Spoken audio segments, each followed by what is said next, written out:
Esto pasa en la tribu. Programa. Algo con R. Algo con R.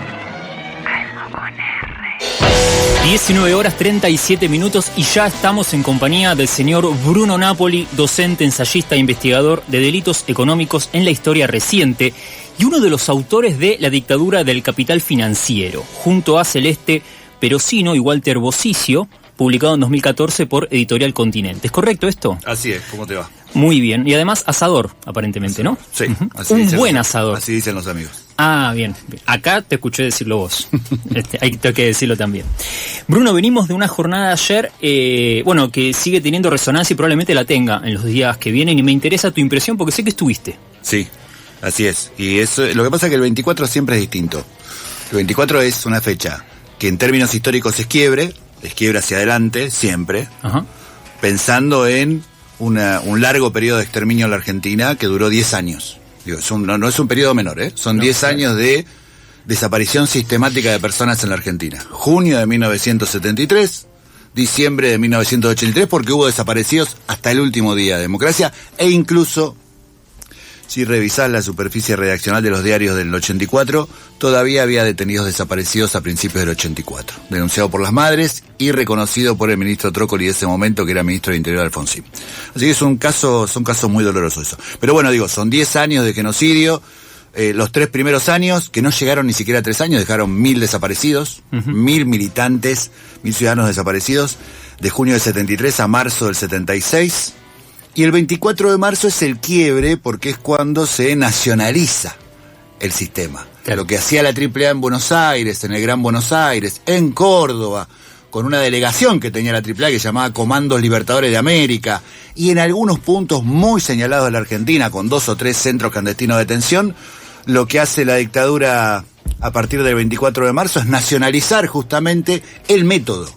Claro. ¿Con qué? Con recursos ilimitados del Estado, con una economía dispuesta a partir de bancos públicos. Pues digo, son los bancos públicos los que administran la tortura en la Argentina, ¿eh? Banco Nación, Banco Provincia, los bancos provinciales. Es dinero del Estado dispuesto para pagarle a torturadores y asesinos y ladrones, para pagar la nafta de los secuestros, para pagar la electricidad de la picana. Es impactante cuando vos lo pensás así, porque es todo el Estado dispuesto a eliminar a sus propios ciudadanos. Ahora, el 24 de marzo es quiebre porque es cuando vos le entregas a las Fuerzas Armadas, la democracia le entrega a las Fuerzas Armadas al país para que nacionalicen el sistema. Y de 3 centros clandestinos pasás a 600. En escuelas, hospitales públicos, comisarías, comandos radioeléctricos, escuelas de... Digo, es impresionante, ¿eh? Sí. Lo que hace el Estado. Y ocupa el Estado. Y lo fortalece, ¿eh? La dictadura. Entonces digo, cuando vos pensás, claro, el 24, ¿qué impresiones te puede dejar? Y bueno, siempre va a ser distinto. Desde el 83 para acá, cada vez que se hace la celebración del 24 de marzo, siempre te preguntás por qué vas. Y siempre depende de la coyuntura. Total. De hecho, es una fecha que construye política hacia adelante todos los años. Hay gobiernos que repudiaron el 24 de marzo, gobiernos que lo utilizaron políticamente, gobiernos que lo acompañaron, gobiernos que lo ignoraron. Que novedosamente se plantea desde el Poder Ejecutivo la negación absoluta de lo que pasó. Sí. Y fíjate la reacción. La marcha de ayer del 24 de marzo va a quedar en la historia. Total. Por la masividad, porque no había aparatos moviendo gente, como la del año pasado, que fue directamente con dineros del Estado, invirtiendo para que mucha gente se mueva el 24. Fue casi vergonzosa esa marcha, pero igual fue masiva, la gente fue, todos fuimos, las personas vamos. Pero bueno, nos encontramos con ese espectáculo. Ayer era otro. Ayer era gente suelta llenando la plaza. Total. Entonces digo, fíjate qué interesante que es el 24, cómo siempre va a ser ruptura en la Argentina. Y para siempre, ¿eh? Sí. Esto no tiene vuelta atrás. Lo más interesante, por eso digo que es una fecha hacia adelante. No es una fecha... Y atrasa mucho el gobierno sacando estos videos negacionistas. Pero atrasa en serio. Es una discusión que en el mundo ya no se da. Nadie se anima ni siquiera a plantearlo en esos términos, y aparte con argumentos muy flojos, ¿no? En esto que decís de que cada 24 está tensado con la estricta coyuntura, con quién está gobernando. Exacto. Y cuál es la orientación, con, todo este ejercicio de memoria que se viene haciendo y los elementos que venimos acumulando desde entonces, en las reflexiones en esta línea. Lo que ocurrió previo a este 24 es, esta intromisión, estas torturas a una compañera de hijos que salió este comunicado de esta organización el 20 de marzo y que fue previo a este 24, como decía. Hoy por la mañana, Sabrina Volke habló por primera vez en el Destape. Me gustaría que la escuchemos y me gustaría que lo comentemos. Yo soy una trabajadora, entonces cuando entré a mi casa pensé que era un robo. Yo les pregunté, les dije que no tenía nada. Es más, era el día 5, nosotros cobramos el primer día hábil del mes y ni siquiera tenía plata en la billetera porque cuando yo cobro pago las deudas que tengo y a veces ni siquiera puedo terminar de pagarlas y no tenía ni siquiera dinero en efectivo en la billetera. Sí. Entonces, cuando yo hasta ese momento pensé que era un robo, les digo, ¿qué me van a robar si yo no tengo nada? ¿No se dan cuenta que no tengo nada? Soy una laburante. Y me dicen, nosotros sabemos todo de vos. Sabemos dónde trabajás, sabemos qué haces, que estás con derechos humanos. Nosotros no vinimos a robarte, nosotros vinimos a matarte. Y ahí es cuando sacan las armas. Y en ese momento, ahí cambió todo. Ahí cambió todo, dice Sabrina al final, y me quedó resonando esta idea porque, Bruno, lo que ocurrió ahí fue, entraron a la casa y torturaron a una piba por su condición de militante de derechos humanos. El sello que dejaron en la pared es el BLLC, de Viva la Libertad Carajo, y no salió desde Presidencia ni del Ejecutivo ningún rechazo. Entonces, eso para mí elabora un escenario nuevo, ¿no? Que pasa de la retórica y del plano simbólico a un hecho como este, que está, yo veo, avalado, si se quiere, desde el Ejecutivo. Pero esta es mi mirada, me interesa tu mirada alrededor de esto. Mira, es imposible opinar del caso, porque es desolador. Es desolador. No hay forma de entender lo que sufre un cuerpo cuando suceden esas cosas, y en la más absoluta soledad. Porque, digo, cuando te encontrás en esa situación estás solo. Y estás solo en serio. No hay forma. Pero son casos que se dieron en otros momentos, en otras coyunturas en la Argentina. Sí. La década del 90 fue muy violenta con los militantes de derechos humanos. La hija de Eve Bonaspini sufrió también una situación similar, lo recuerdo. Y en ese momento, desde el Ejecutivo, el presidente de ese momento largó la famosa frase de: si siguen movilizándose va a haber más madres de Plaza de Mayo en la Argentina. Por movilizaciones de su momento, claro, de la coyuntura de los 90, con jóvenes que no habían vivido la dictadura, y ni siquiera se refería a militantes de derechos humanos, se refería a las marchas estudiantiles de la universidad. Lo dijo abiertamente. Lo digo, tenemos estos casos, lamentablemente, donde los poderes ejecutivos de turno reaccionan de manera desoladora, sí, ante eventos que son muy graves. Esto es grave, aparte es una amenaza. Pero bueno, es cierto también que la reacción es muy potente. Los cuerpos tienen memoria. Total. Así como tenemos memoria económica en el cuerpo de situaciones que no queremos volver, por algo gana Milei, por la memoria económica del cuerpo de situaciones muy deshonrosas para nuestra vida cotidiana. Sí.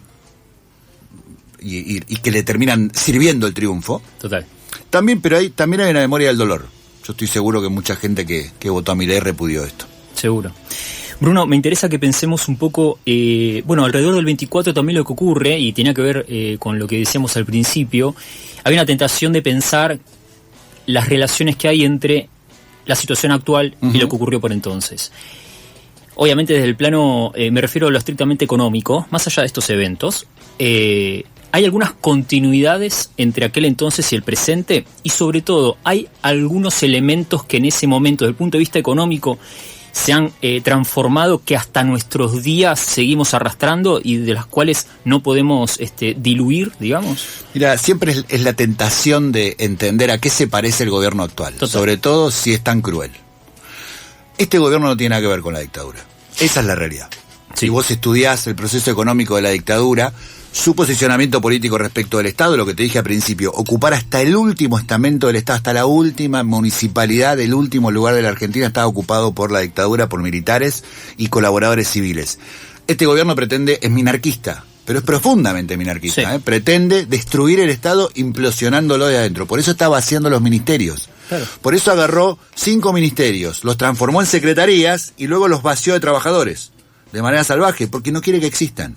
Los va a dejar, los minarquistas dicen tiene que haber un Estado mínimo. Bueno, lo están cumpliendo. Sí, lo están cumpliendo. Anarcocapitalista, destrucción del Estado con defensa absoluta de la propiedad privada. Entonces digo, fíjate lo diferente que es de la dictadura, que fue el Estado más fuerte que tuvo la Argentina, y después de Onganía, que fue un Estado fuertísimo también, un Estado burocrático potente. Bueno, el de Videla fue más fuerte todavía. Y aparte que pensá que Martínez Dios hizo una desindustrialización selectiva. No es que mató toda la industria. Hizo una selección de cuáles tenían que ganar y cuáles tenían que perder dentro de la industria, ¿eh? Claro. La petroquímica, la automovilística. Es interesante. Hay que estudiar muy bien ese proceso. Este directamente está destruyendo toda la industria, con lo cual tampoco tiene nada que ver con la dictadura. Claro. Pero cuando vos decís hay continuidades, ahí sí se pone interesante la cosa. Porque las continuidades están en todos los gobiernos también. Yo quiero ser muy claro con esto. Cuando vos investigás el recorrido, las series históricas económicas, la actitud de los diferentes ministros de Economía, decís, la dictadura estatizó deuda externa, deuda privada. Sí. Y la terminamos pagando todo. Perfecto, muy bien. Alfonsín también. Menem y los 2 primeros años también. Ah, mira qué bien. Entonces ahí tenés una continuidad. Alfonsín y Menem. Alberto Fernández también. Estatizó mucha deuda privada. Tenía superávit comercial y esos dólares se fueron en deuda de empresarios que habían tomado deuda en dólares con Macri. ¿What? Bueno, listo. Entonces ahí tenés mucha continuidad, no importa la ideología, ¿ves? Claro. Ahí el capital no tiene ideología. Entonces yo diría, este gobierno no tiene nada que ver con la dictadura, ni se le parece ni un poco, y las continuidades están en un formato de acumulación rentístico-financiera que sí permanece, pero que permaneció con todos los gobiernos. La dictadura sancionó la ley de entidades financieras en el 77, que tendió a la concentración del capital financiero en pocas manos. Es decir, muchas entidades financieras, gracias a esa ley, se transformaron en pocos bancos para 23 millones de personas. Uh-huh. Había 115 bancos en ese momento. Hoy somos 47 millones de habitantes y hay 63 bancos, la mitad. El doble de habitantes, se concentró más todavía. ¿Cuál es la ley de entidad financiera? Es la misma de la dictadura. Si entras ahora a la página del Banco Central, vas a la pestaña Sistema Financiero, ordenamiento del marco teórico, del marco jurídico, pum, y ahí aparece la ley que te estoy mencionando. Con modificaciones hasta el 2006, hace 20 años que no se toca esa ley. Y tenés otra ley nefasta de Menem, que es la ley de administración financiera del 93, la 24.156, que esa le permite a los estados nacional y provinciales tomar deuda en dólares. Es muy peligrosa. Claro. Porque fíjate cómo terminamos ahora, de 6.000 millones de dólares hace 50 años a 300.000 millones de dólares de deuda ahora. Bueno, ¿quién ganó durante todos los gobiernos de la democracia, sean peronistas, radicales, progresistas? El sistema financiero. Total. Entonces digo, ahí tenés una continuidad, pero no tiene que ver con lo ideológico. Claro. No tiene que ver con que Macri, mira que fallido vale doble, que Milei, Villarruel defienden a la dictadura. No tiene que ver con eso. No, tiene que ver con un formato de acumulación y para quién responden dirigentes políticos que siempre respondieron a esos formatos de acumulación. ¿Por qué la ley de entidades financieras sigue vigente? Me preguntaba el otro día en una charla. Pensá cómo se aprovechó cada gobierno para tener dólares. A partir del sistema financiero. Les dieron a cambio de que les entreguen dólares, de que les permitan ingresar dólares libremente. Bueno, ahí estamos, con ese sistema. Y un paralelo entre aquella experiencia dictatorial y el gobierno en curso tiene que ver con el rol que tienen las corporaciones, el sector concentrado, en la orientación del rumbo del Habría gobierno. Que ver quiénes son las corporaciones y el sector concentrado. Habría que verlo, pero la verdad que con nombre y apellido. Es muy difícil pensar eso. Yo pensaría actores específicos como los bancos y los 10 principales. Un sistema financiero que además es fuertemente estatal, porque el banco más grande es el Banco Nación, el que le sigue es el Banco Provincia, después tenés 13 bancos provinciales que también son estatales, 2 municipales y recién después tenés los privados, con lo cual de los 63 bancos que existen, casi la mitad son del Estado. Mirá. Y sin embargo es un sistema financiero que vive del dinero nuestro, que son delincuentes, que son una verdadera asociación ilícita. ¿Qué pasa ahí? ¿Qué pasó con los gobiernos de la democracia que ninguno los tocó y encima la mitad del sistema es estatal? Bueno, por eso digo, pensemos, hay sectores concentrados, hay corporaciones, y sí, pero ¿cuáles son? ¿Qué nombres tienen? Claro. Digo, las cámaras empresarias apoyan a Milei, sí, porque se quieren reconvertir. Quieren que haga una destrucción absoluta del formato del trabajador, sacarle todos sus derechos y una vez que estén en la lona, reconvertirse para empezar de nuevo. Uh-huh. Y además, a diferencia de otros momentos, hoy las empresas, aunque bajen sus ventas, tienen parte de su capital flotante, decía, en el mercado de capital, están comprando y vendiendo acciones. Entonces, ¿qué les importa? si están perdiendo ventas y por otro lado parte del capital o de lo que ganaron lo tienen en el mercado de capitales ganando con bonos. Pueden aguantar esto. Total. Los que no podemos aguantar somos nosotros. Esa es la diferencia. Entonces hay que ver muy bien los actores y cómo cada gobierno de la dictadura del 83 para acá, tenga la ideología que tenga, jugaron para ellos. Para quienes nos están solamente escuchando, estamos con Bruno Napoli aquí. Bruno, cuando vos escuchás la fugaron al momento en que toman deuda, Sí. la pregunta que sobreviene luego es, bueno, ¿no hay manera de investigar eso que ocurrió? Digo, ¿quiénes han dolarizado activos al momento en que esa guita ingresa? ¿Hay posibilidad de rastrear eso? Sí, claro. Eso, de hecho está todo registrado. Ajá. Tenemos el registro de todas las personas que formaron activos en el exterior, porque ahí tenemos que ser muy cautos con la terminología. En términos económicos no existe la fuga de capitales. Si el Banco Central de la República Argentina ahora saca una noticia que dice hay fuga de capitales en la Argentina, sale del sistema financiero mundial, lo echan. No puede tener fuga de capitales. Claro. ¿Cómo va a tener fuga de capitales el sistema financiero argentino? Lo que tiene es formación de activos en el exterior y es legal. Es legal. Es legal. El sueldo que a vos te pagan acá, podés ahora abrir una cuenta comitente en dólares acá, cambiarlo por dólares y llevarlo a una cuenta en Uruguay. Y van a decir, no, pero Mati Castro es un fugador. Y no, formó activos en el exterior. Claro. Cuidó su capital porque la ley se lo permite. Ahora, si yo tuviera una ley que dijera, no, vos podés comprar dólares, pero los tenés que dejar obligados acá antes y encima ponerlos a trabajar en algo, no importa en qué, bueno, sería distinto. Claro. Entonces digo, ahora el registro, que encima es secreto, porque hay secreto bancario, porque bueno, hay un montón de leyes que protegen eso, pero el Banco Central y el Ministerio de Economía tienen la lista de todos los que formaron activos, los que forman activos en el exterior ahora mientras nosotros estamos hablando. Claro. Así que está eso. Claro. Hay que cambiar la ley en realidad. Hay que cambiar la ley. Bien. Bruno, escribiste una nota en sangre.com.ar, sangre con doble R, Sí. digo para que la vayan a buscar, se llama 24 de marzo, memoria económica, y ahí hablas de la ley de entidades financieras Exactamente. del año 77, pero es interesante el inicio de la nota, donde vos marcás que lo que ocurrió sobre todo en el último lustro es la democratización de los instrumentos financieros. Sí, yo no hablo de democratización, pero sí hablo de la ampliación del sistema. Digo, bien. El universo, el ecosistema fintech es maravilloso. Digo, todo lo que es empresa tecnológica que combina finanzas creció en la Argentina en los últimos 3 años sobre todo. Ajá.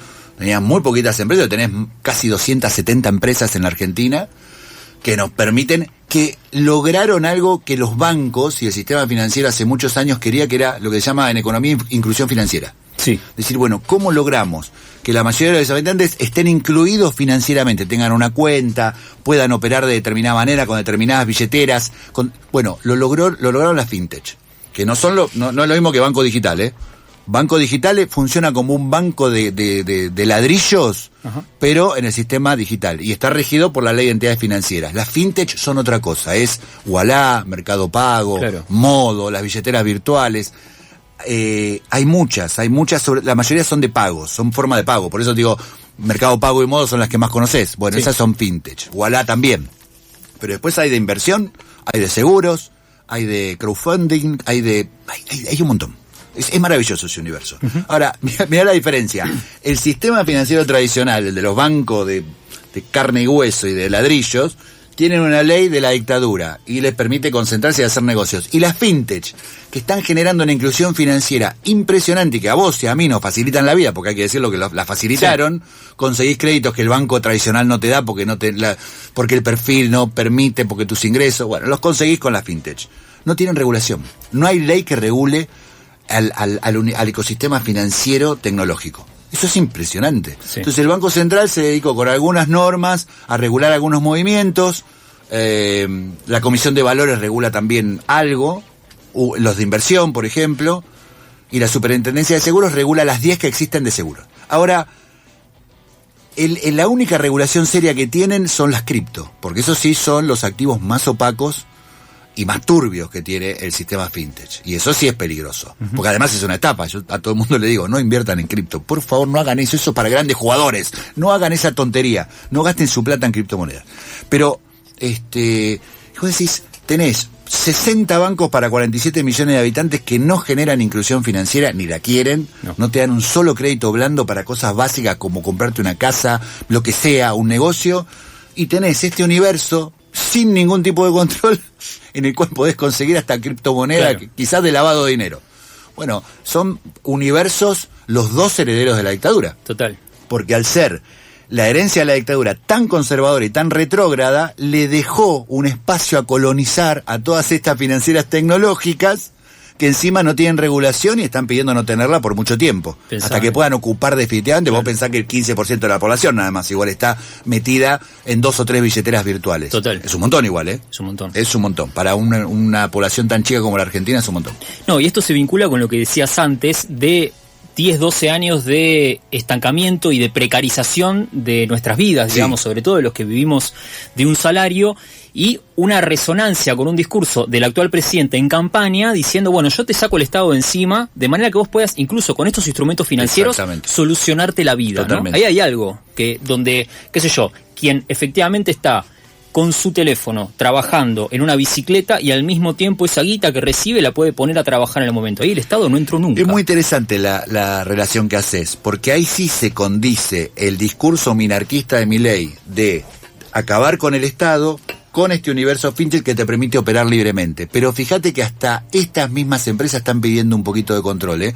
Las que mueven cripto estuvieron de acuerdo en que el GAFI ponga un control ahora con la modificación de la Ley Nueva de Activos Financieros. Total. Que se modificó hace 15 días, justamente para esto. Así que es interesante, pero también se va a dar de bruces el universo fintech con ese discurso libertario, porque de última van a necesitar un Estado que diga, che, están haciendo estafas con las billeteras virtuales, como pasó con Mercado Pago. Claro. Y el Banco Central tuvo que salir a solucionarlo. Bueno, así que ese choque también lo van a tener. Siempre muy interesante, Bruno. Muchas gracias, Che, por pasar por acá. Gracias a ustedes. Bruno Napoli, docente, ensayista, investigador de delitos económicos de la historia reciente. Cerramos acá y nos despedimos. Seguinos en las redes.